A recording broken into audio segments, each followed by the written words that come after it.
Hello to those of you around the world and especially in Africa. It's a pleasure to have you here today with us. For those of you who do not know me, I'm Nathalie Jean-Baptiste. I'm head of programs at the Julius Baer Foundation. And I warmly welcome you to our series Equality Talks. Today we have our second talk on education in South Africa. And we will discuss the opportunities created by the interaction between two different groups of school children, different teachers, their principals, and how this contributes to bridging the wealth gap in South Africa. Now, many of you already know this. Education is often thought as an equalizer.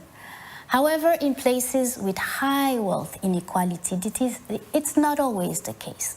In South Africa, the education system is challenged with vast disparities in access to quality education. And the underlying driver, you all know it, it's socioeconomic status, it's race, and it's geographies. I have the pleasure today of having with me Adrienne Marais, who is CEO of Crystal House South Africa. How are you, Adri?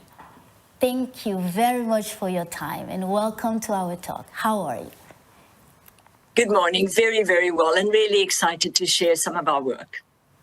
Wonderful. It's really great to have you here. And those of you listening, you will have the opportunity to ask your question directly to Adri.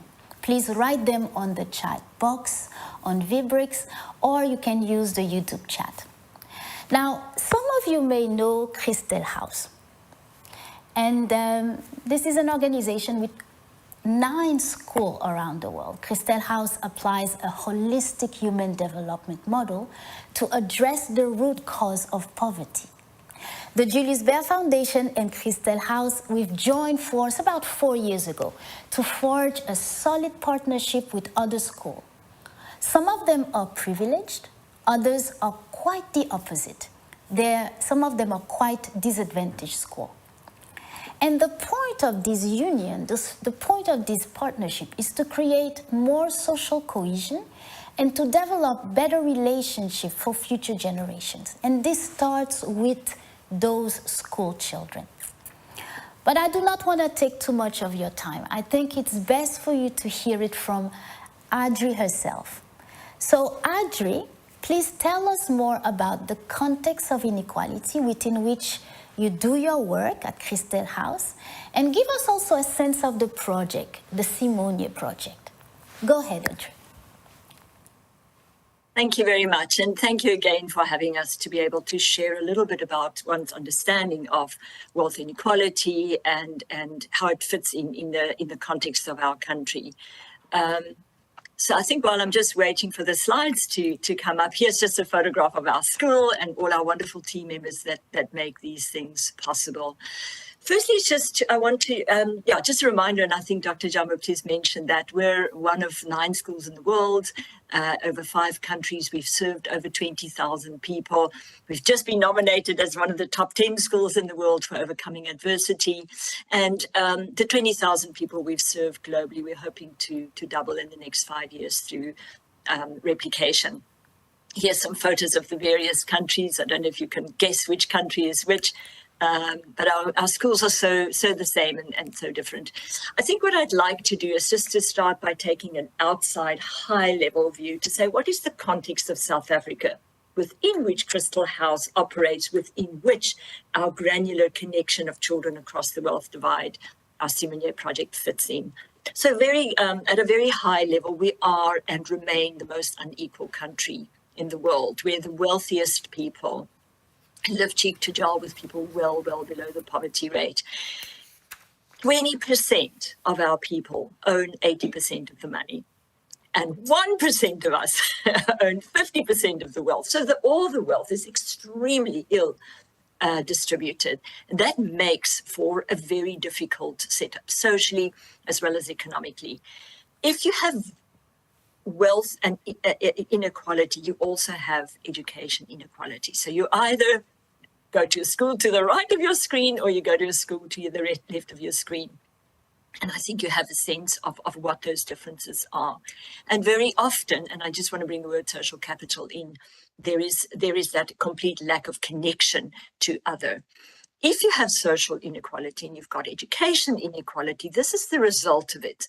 Many, many years later in South Africa, where privilege and race are still very connected, you will see there at the top right hand that white females have the most degrees at tertiary level and black males only 3% have degrees. That results in an income inequality. Regardless of primary, secondary or tertiary education, your average black household earns so much less than your average white household. And that repercussion means that eventually you cycle all the way back, not just to wealth inequality, but to generational inequality, because the perpetualness of poverty, the perpetualness of wealth, and nothing really explains it better than this particular picture. And in comes South Africa, our particular school, Crystal House in South Africa, where we look at this context and we say, how do we build a theory of change to deal with that?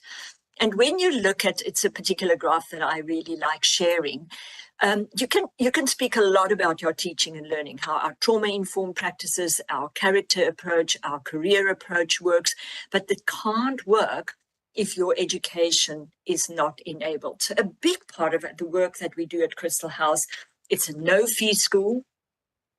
It's a school that only serves children of poverty, children who live on less than 1,500 Rand a month, and that's about sort of 70 Swiss franc or $70 in euro. And we want to create a life where poverty does not limit potential. And the first thing to do is that even though we say education is an equalizer, it really needs to be enabled first. And we spend time building the enablers, whether it's transport to school, food, school uniforms, a trauma-informed approach in the classroom. We've got nurses for your physical care, psychosocial care, and we've got social workers that work with our families. And that homeschool nexus is really, really important, that if we can connect the work we do at school with the work we do at home with our parents, then we've got the opportunity for our children to be prepared for the world of work. Our mission on the left of the screen is really important. And ultimately, one talks about quality of schooling and quality of education, but the real differentiator is upward economic mobility, good citizenship, and essentially agency to make it happen. So schooling and the curriculum and the support and the enablement and the parent work needs to boost into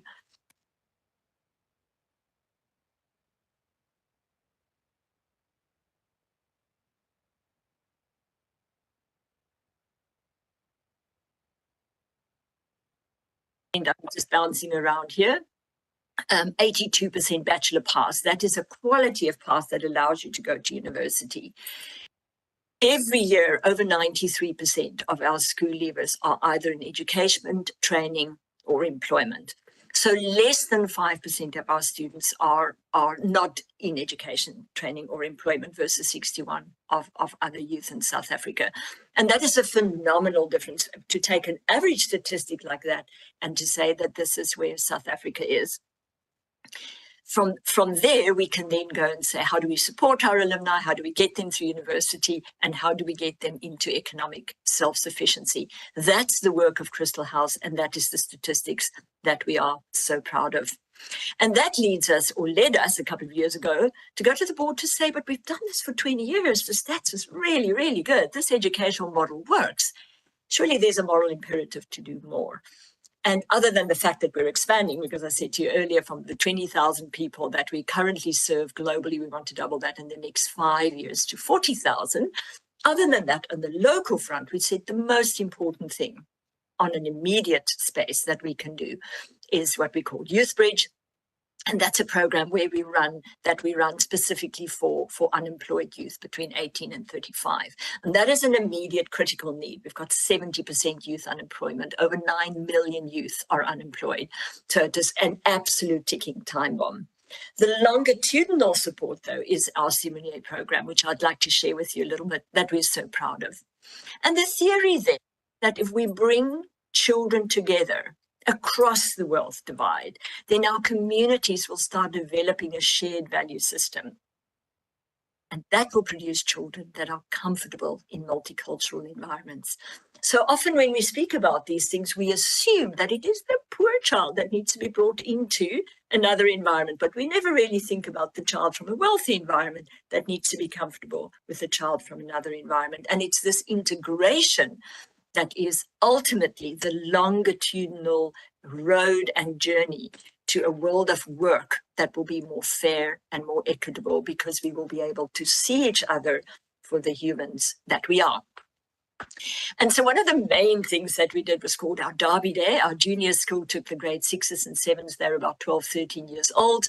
And we ran these huge events, about 350 kids coming across the wealth divide. We had 5 schools, from the top private schools to the most under-resourced schools in Cape Town, literally worlds apart, and bring them together for a day of fun and activities, usually projects. This particular photograph here is of making food together. Everybody made a fire together. They've got a pot, they've got vegetables and food in there that they all had to chop together.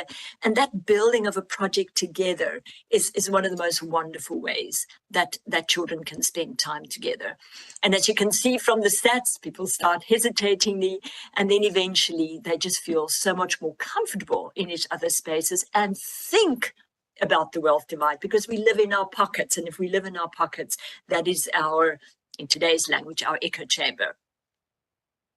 What we then did, so let me just go one slide back, is we did school exchanges. So we took, rather than these big Derby days, we took smaller groups of children, put them together from the various schools, and then they would spend a day at Nzimomcha Primary. They would spend a day at a top private school. They would spend a day at Bosch, to learn, again, how different we are, and also how much the same we are. And again, this sort of smaller, more regular connections has been absolutely phenomenal for literally opening everybody's eyes about how different our society is, to have a greater awareness of that and to build a sense of comfort with that. Our last Derby Day, we were very brave and we invited our parents to join. And we were very nervous whether they would or wouldn't join, and they ultimately did. And speaking incredibly favorably, the vast majority of our parents, if it's across a social and a cultural and a wealth divide, people don't connect. They don't connect as equals. And we gave that opportunity through workshopping. And it was absolutely fantastic. 82% of people said they made a new friend. They hadn't really thought of that. They hadn't thought of social capital. They hadn't thought of how to build social capital actively. And that was the blessing. And so we wrapped it all up with what we called an indaba, or a gathering, a whole day workshop with 50 leading principals across Cape Town to say, what can we learn from here? How do we build social capital in our schools? And take it further. And everybody felt that Simonier was a program that we have to have in as many schools as possible. And everybody felt that there was an awareness of how to build social capital inside a school and inside a curriculum. So with that, we're definitely ready to bring people together and to continue the good work that we do. Thank you very much. Adri, thank you so much for this really wonderful, insightful presentation on the work that you do. I've taken many notes, and I'm sure those of you listening are also excited about what you've heard, and please feel free to send your questions. Adri, I just want to send,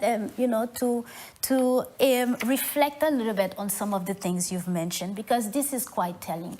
When you started giving us the larger backdrop of the inequalities and the context within which your Crystal House works, you've mentioned that wealth inequality, where you have wealth inequality, you have also education inequality. And you've also mentioned that you have to understand that this then increases or takes into income inequality. But I just wanted to also look at what you've mentioned or say it back to you, what you mentioned about the Simuni program. You've shared some of the inside of this program, saying that those children really were particularly interested in gathering. You mentioned that, you could see the difference in these children. They notice the difference between them, but they notice also how equal they are in some ways. You've mentioned the term echo chamber, which I find really interesting. And finally, everything was wrapped up into the Indaba, which was the reflection of those principles. So it's really interesting on what you've mentioned here. But I do have a first question while I'm waiting to hear the questions sent by the here on our chat. At the beginning, you've mentioned the question of inequalities, and the difference between the schools. But can you give us a sense of what these inequalities look like really in a school system, in a classroom in South Africa? Sure, that's really everything. It's from literally the quality, it's the positioning of the school, it's the quality of the buildings, it's whether there are toilets, running water, electricity. You can't run a data projector if you don't have electricity, and you don't have electricity if the informal settlement next to you taps into your cables. Then you struggle to have qualified teachers. You struggle to get qualified teachers to go to schools that are under-resourced, because they might not feel safe driving there. So that the tiny 1 degree difference, over time just becomes a chasm between two schools. So everything from the infrastructure to the quality of the schooling to the level of education, you very often find that in under-resourced schooling, you will find that the level of questioning is often more rote learning in style, whereas in a highly resourced environment, you find that the questioning can be at a more higher level than you had planned. So it really is. Very interesting, yes. And these different schools also, need to also, meet somehow, get together, and this is what the Simuni project did. You've mentioned also in your presentation that the feedback you've received was that, people think a Simuni program needs to be implemented in all the schools, which I find really interesting. So now the questions are popping up, really many of them. Somebody said, it's a great presentation as always, thank you. And the questions, what do Crystal House need to bring Simonia to the next level? What Crystal House needs to do to bring Simonia to the next level? What it needs to do to engage with other schools? Is it possible to bring this at a national level?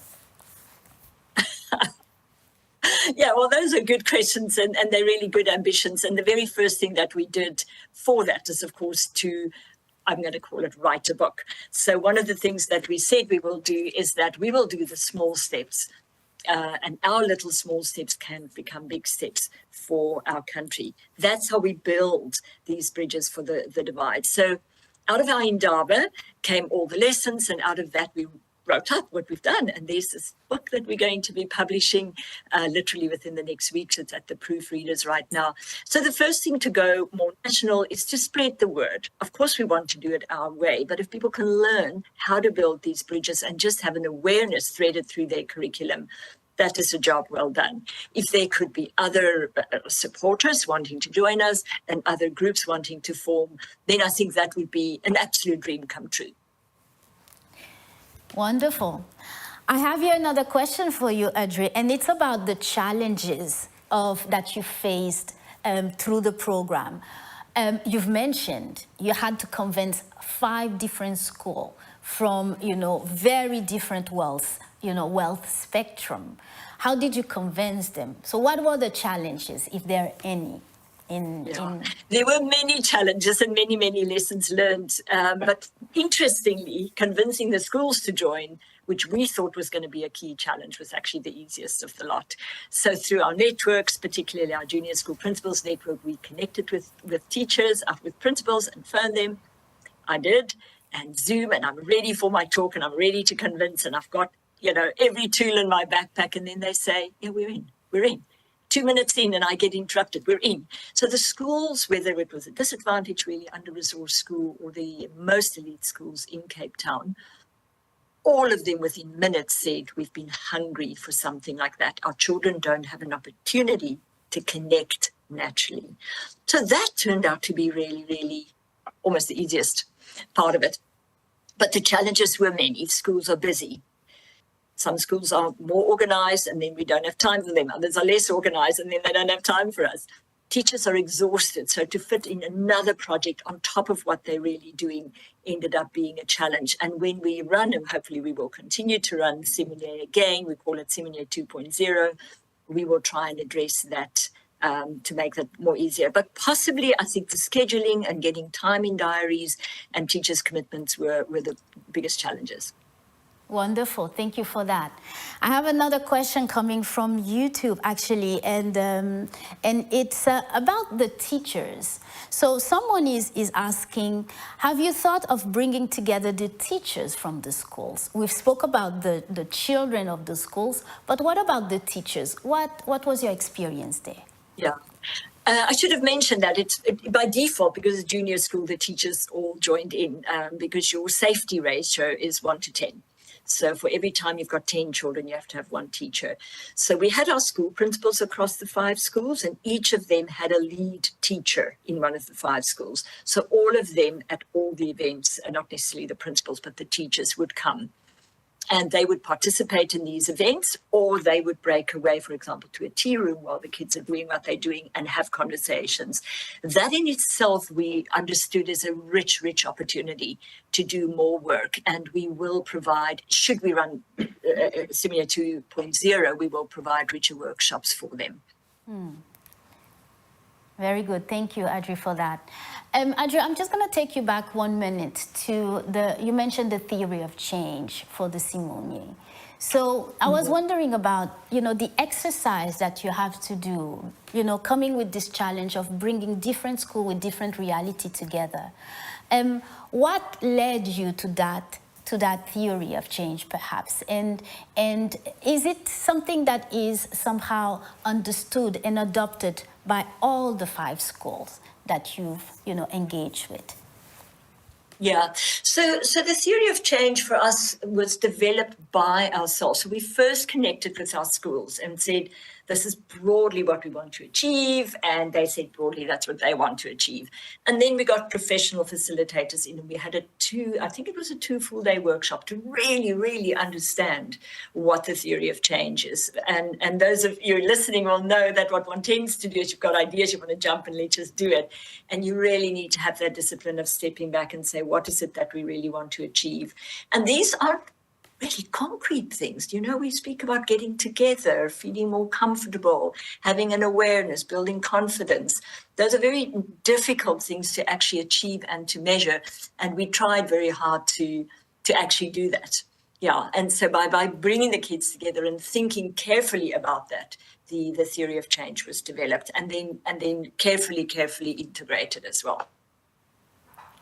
Wonderful, wonderful. Thank you very much. I'm looking at the time, the clock we have. We don't have a lot of time, but I want to bring it one last question, Adri, if I may. Very quick answer here. And is there any other project similar to Simonier in Cape Town right now? Not to my knowledge. Okay, all right. So this is the only one that exists. Thank you very much, Adri, for this. Thank you very much, all of you, for your participation. Adri, I cannot thank you enough. That was an wonderful exchange. And we hope, all of you listening, that this event has been interesting and inspiring for you. Please join us at our next live event on July 11th. And on this occasion, we will have the opportunity to talk about women empowerment and sustainable housing in Tanzania. So now I'm going to ask you to do one more thing. You're going to see a QR code. Please scan it and subscribe and visit our Wealth Inequality website. This is where you're going to be able to sign in for this event, but not only that, you'll be able to see quite a few materials, videos, articles that we've prepared there for you to think about the topic and for you to also bring, start a conversation with us on this.